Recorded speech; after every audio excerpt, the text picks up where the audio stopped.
Mungkin saya masuk ke Pak Horman tadi ya.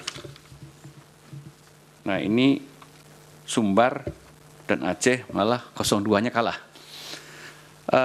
Begini, studi ini kan hanya memperlihatkan bahwa variansi atau sumber varian kalau dalam bahasa statistik yang mempengaruhi voting behavior dari faktor ketertarikan orang terhadap bansos itu 29%.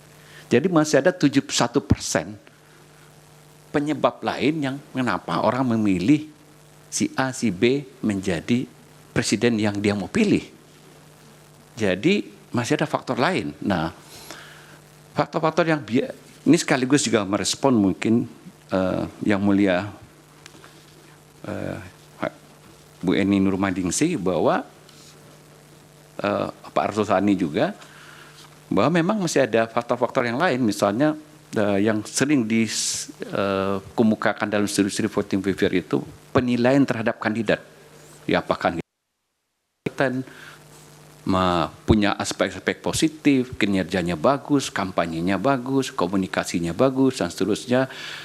Juga masalah bekerjanya faktor-faktor sosiologi seperti pertemanan, persukuan. Jadi itu 79% itu. Nah, hanya 21,9% yang disumbang oleh ketertarikan orang dengan bansos. Itu menyebabkan jadi mungkin di dua tempat itu bekerja faktor yang lain. Gitu. Jadi ketertarikan terhadap kandidat itu. Bisa jadi seperti itu.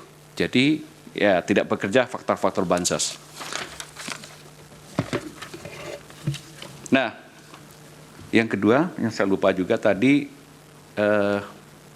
Bu Eni, Prof. Eni bertanya apakah misalnya praktek klientelisme itu bisa juga terjadi di negara maju, tidak hanya di negara-negara berkembang.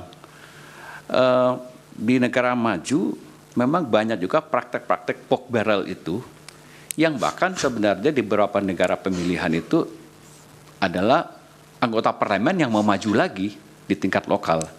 Jadi di konteks kita tadi ditanyakan apakah misalnya bansos ini juga diawasi oleh parlemen. Kalau kita lihat itunya iya kan sudah ada persetujuan parlemen juga untuk alokasi bansos.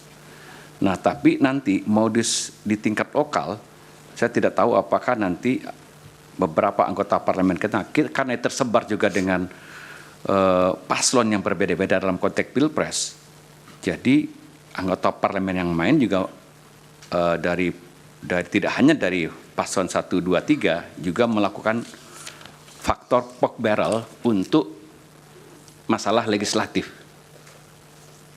Nah ini perlu studi sendiri, studi di tingkat pemilihan pileg. Jadi kita berarti di tingkat dapil masing-masing. Tapi di beberapa tempat pork barrel itu sering terjadi di tingkat dapil. Ada lagi yang belum kejawab? Cukup.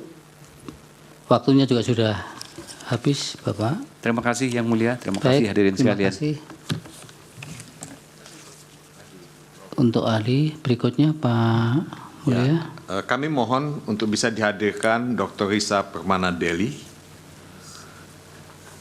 Dia ahli psikologi politik juga Yang Mulia. Terima kasih.